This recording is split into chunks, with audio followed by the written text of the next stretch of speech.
Glaciers are very important locally for the biodiversity and outdoor activities, but they are also important very far away because they feed glacier-fed rivers all the way to the sea or the ocean, and they serve as habitat for thousands of species, including humans. We are using the water coming from glaciers and snow for everyday life. We will lose everything if we don't protect glaciers.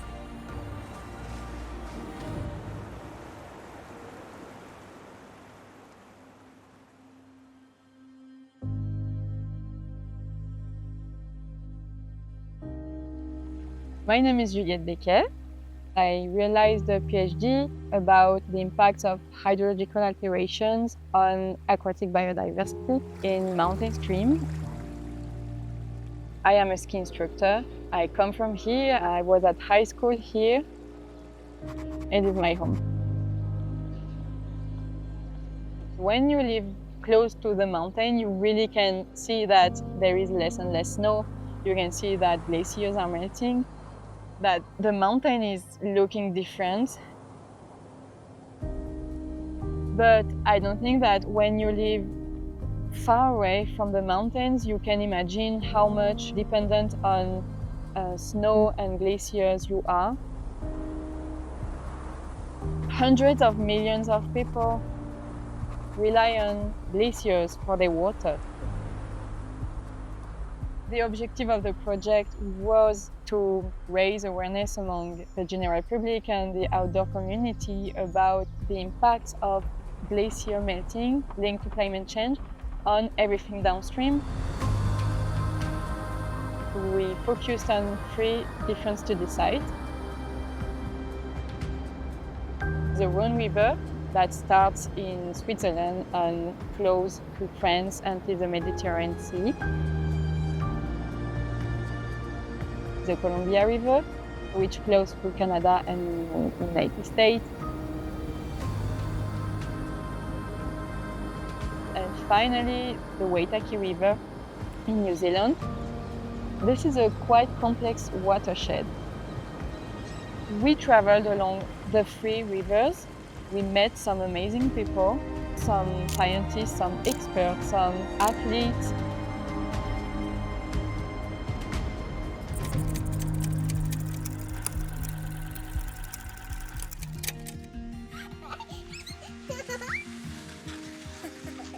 My parents taught me skiing since 2 years old.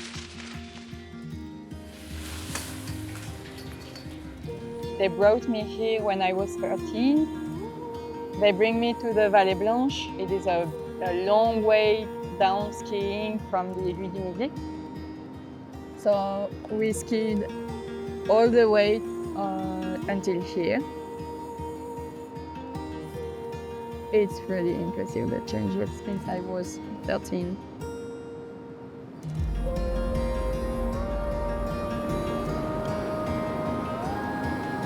I don't know if it's because I was just a child. I wasn't afraid.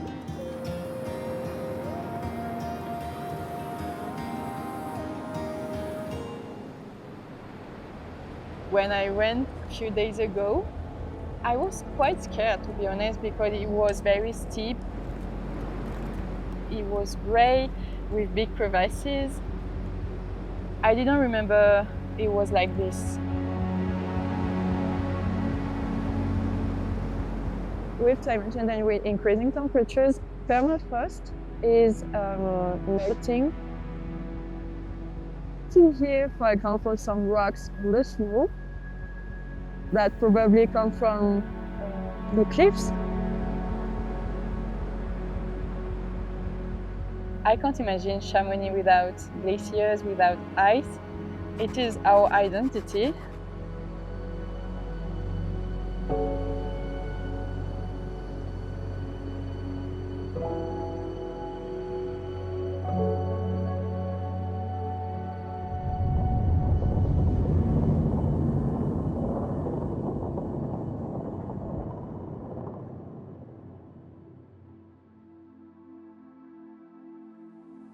Glaciers are our best indicator in Aotearoa of climate change. The recession we've seen over the last 150 years is such a wake-up call to what's going on. It's massive, particularly in the last few decades. In my lifetime, the loss of ice is just phenomenal. We should be telling the stories about what these glaciers are showing us all the time to people. With the climate change taking hold, glaciers are retreating very rapidly worldwide. A new study estimated that at the global scale, between 20 and 50% of the glacier lost at the end of the century. This will have big impacts for water resources, for biodiversity, but also for human activities.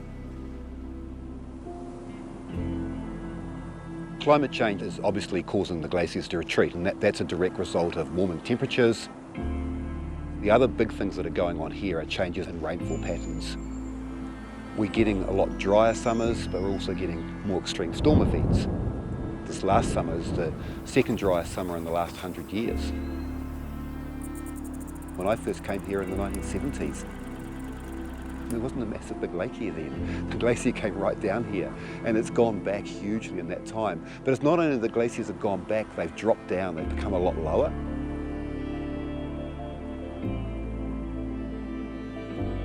We're also seeing less snowfall, and that's going to change the dynamics of the rivers further downstream. Rivers are really important to people that were here before Europeans arrived. Rich food resources, there's fishing out at sea, fishing in the river, there's bird life here. They were travel corridors, they were critical for Māori people as well.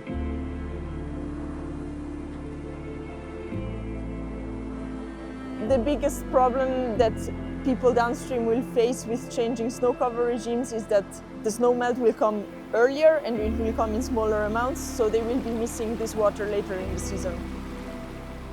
This has impacts for both agriculture, hydropower, but it will also affect extreme temperatures. There is now information from measurement stations that dates back quite a few years. It is very evident that snow regimes are changing.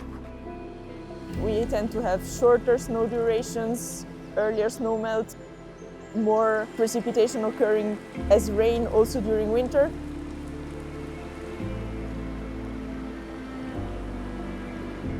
Snow that accumulates during winter is what feeds the glaciers.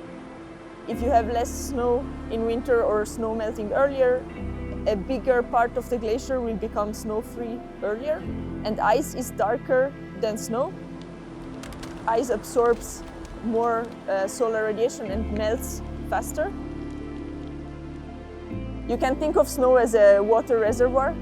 With increasing temperatures, this reservoir is just melted earlier, so we will have maybe more water earlier in spring, but this water will be missing later. It's important in the European Alps, but then you have other regions in the world where it's even crazier. In the Himalayas, for instance, and in the western US. All of the precipitation happens in winter, so the snowpack that they accumulate in the mountains in winter determines everything that happens in summer.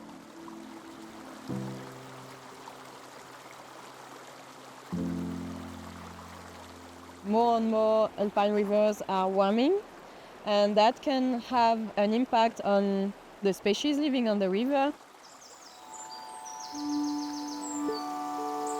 Here we have big size specimen. This one is probably an ephemer, and these two are Plecoptera. It's quite rare to see so big invertebrate in that type of place for river. Macroinvertebrates are important for fish populations. Warming temperature of the rivers are leading to the life cycle changes, which is in turn impacting fish.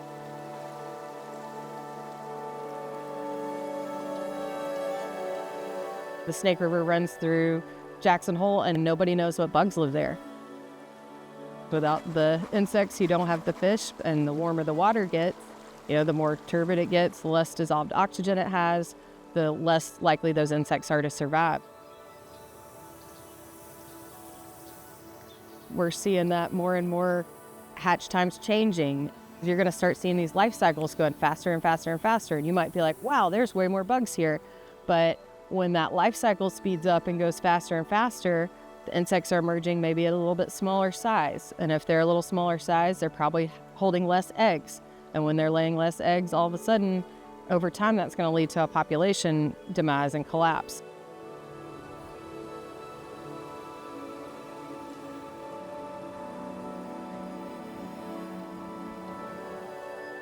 Salmon and steelhead that come to Idaho, pretty incredibly, still have access to this huge complex of wild, intact habitat. It's at a high elevation, so that means it'll be well insulated from climate change as river systems in lower elevation warm. It's wilderness protected, it's largely roadless. So if salmon were to be doing well anywhere, they should be doing well here. But the fact of the matter is that they're not, and it's primarily due to their migration experience through 8 dams on the Snake and Columbia rivers. Salmon have to pass these 8 dams as juveniles going out to the ocean, and several years later as adults coming back upriver. Our wild fish are still on a trajectory towards extinction, and so what the science has shown is that it really will take dam removal on the lower Snake to improve that migration experience for salmon and hopefully recover their populations to healthy and harvestable abundance again. I think it's important to acknowledge that in the 1990s, the first salmon species that returns to the Snake River, that species was listed thanks to the efforts of the Shoshone-Bannock tribes. Now there is movement regionally from tribes like the Nez Perce, the Warm Springs, the Umatilla, the Yakima, important tribes regionally that have these treaty-held rights that haven't been fulfilled by the federal government.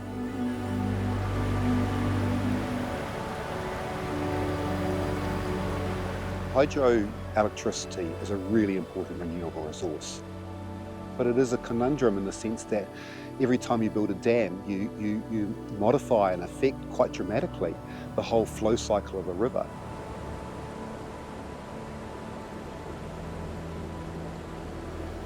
The water system is really supported by snowmelt, and timing of that snowmelt is everything.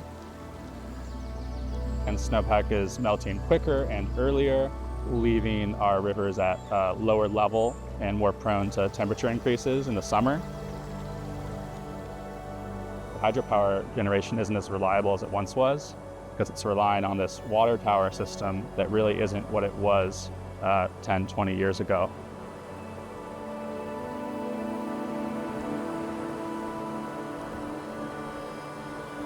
I discovered the Camargue landscapes, which are very flat lands, 800 kilometers away from the Rhone glaciers.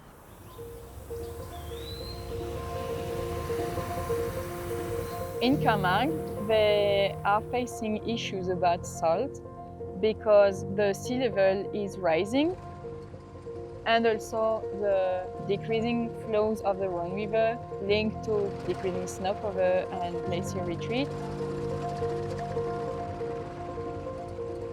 Both are leading to a higher salt concentration in the soil. They need to keep water in their field to prevent salt rising.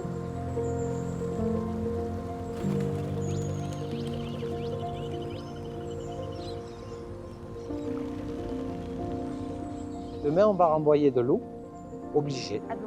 Là, on va ouvrir, l'eau va rentrer et on va maintenir un niveau d'eau très léger, juste pour éviter que le sel s'emballe. Vous avez la mer, vous avez le Bacarès et vous avez le sel.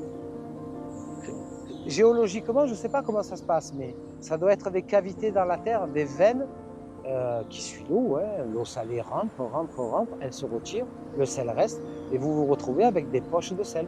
Des fois, dans la terre, du jour au lendemain, vous avez un rond. C'est pas un ovni qui est venu. Le sel qui a remonté, il n'y a plus rien qui pousse, c'est brûlé. Ça commence comme ça, les remontées de sel. Today it's okay, we have enough water. But in 20 years, I don't know.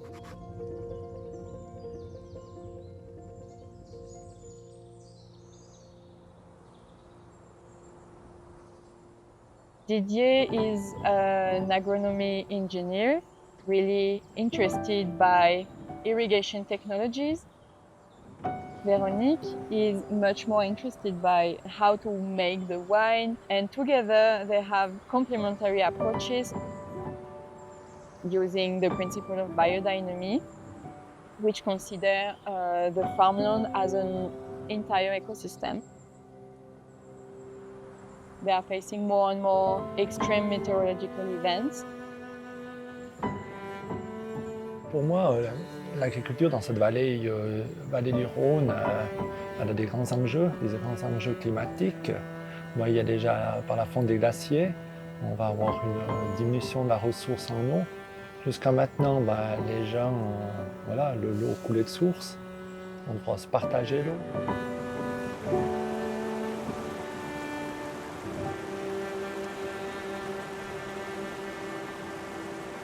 En fait, on essaye d'adapter, vraiment trouver le cépage adapté au lieu, mais avec le réchauffement climatique, moi je me re-questionne par rapport à la pertinence de certains cépages. Mais sur le fond du coteau aussi, est-ce que à l'avenir, peut-être sur le fond du coteau, ça va venir trop chaud? Est-ce qu'on ne va pas repousser sur le haut du vignoble certains cépages? Ouais, je pense qu'il y a un questionnement, mais ça va, c'est rapide.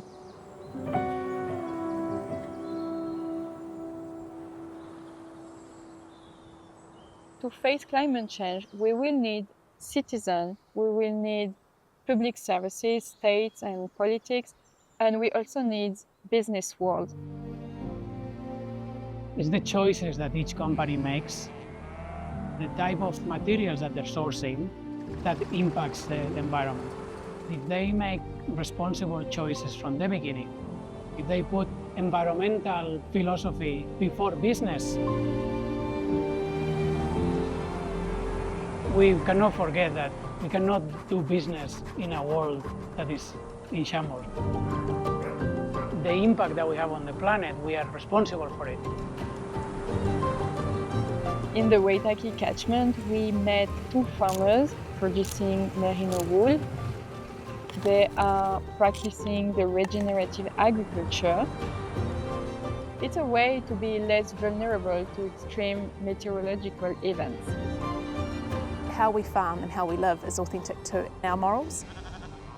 The soil, the animals, us, we're all interconnected. We have predominantly merino sheep and farm them for their wool. It's very visual what's happening above ground, but to look underground is a lot of information of what's going on. As they say, there's more livestock under the ground, and we're actually farming those livestock as well. Regenac is a set of farm practices that are aimed to improve the health of the soil, improve the waterways, to increase biodiversity. At the end of the day, to improve the environment.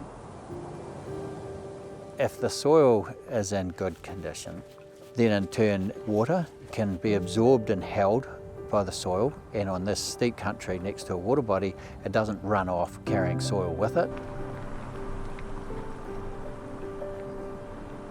The water isn't in a healthy way. It's me being really honest. They've interfered with nature here. Every time there's a water event, there's more and more silting at the top because of the braided river. And so there's too much soil entering into this dammed river.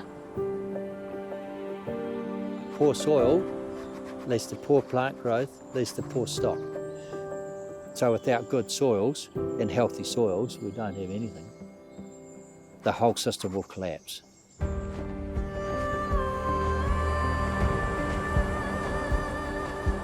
When you use this environment as a playground, you are facing these changes. I've never seen something so beautiful. Like the pink sun onto the glacier. I mean, crazy. We could see the flat valley and many peaks with water stored as ice and snow. They are really important, and from there we can see each mountain as a water tower.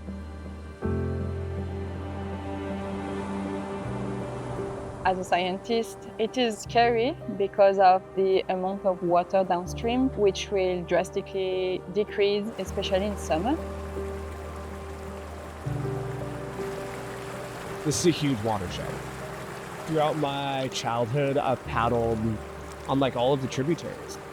My parents used to take me on rafting trips in the Salmon River when I was a kid. It's very beautiful how much it provides to so many people. I've noticed changes in the sense of our water resources used to be a little bit more dependable. We are trying to raise the next generation of stewards on the river and people who care about and want to protect this resource. And I think it's cool seeing kids who are as young as 9 years old have this incredible passion.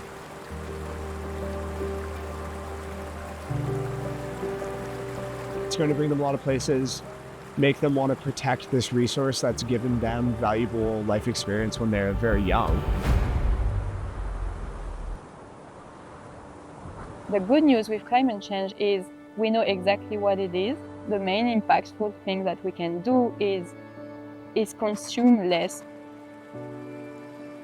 Individually, everyone can try to adapt their lifestyle and reduce their own consumption.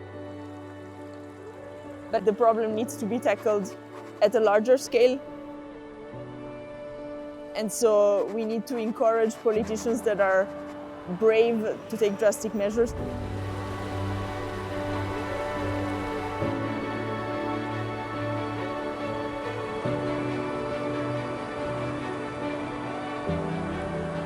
%10 of the world's population, the richest 10%, which is all of us here in countries like New Zealand, are producing half of the greenhouse gas emissions. We've got to cut them back.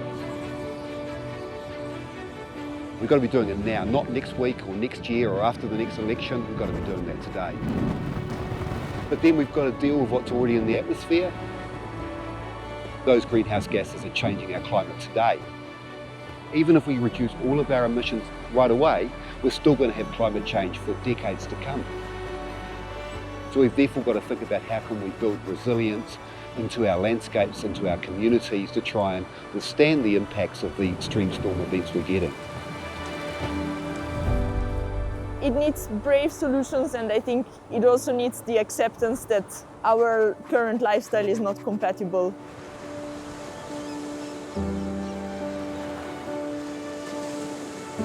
There is a very large cohort of young environmentalists who are looking to instill changes that protect this resource that we have. If you want to look to the answers, look to nature and she'll tell you. I think we have a responsibility, a massive responsibility to be educating, to be sharing that information, because it's a crisis we're facing. Whoever you are, if you are an athlete, if you are a scientist, farmer, a user of water, glacier melting will impact your everyday life. You have to be aware about how glacier melt is impacting the river downstream.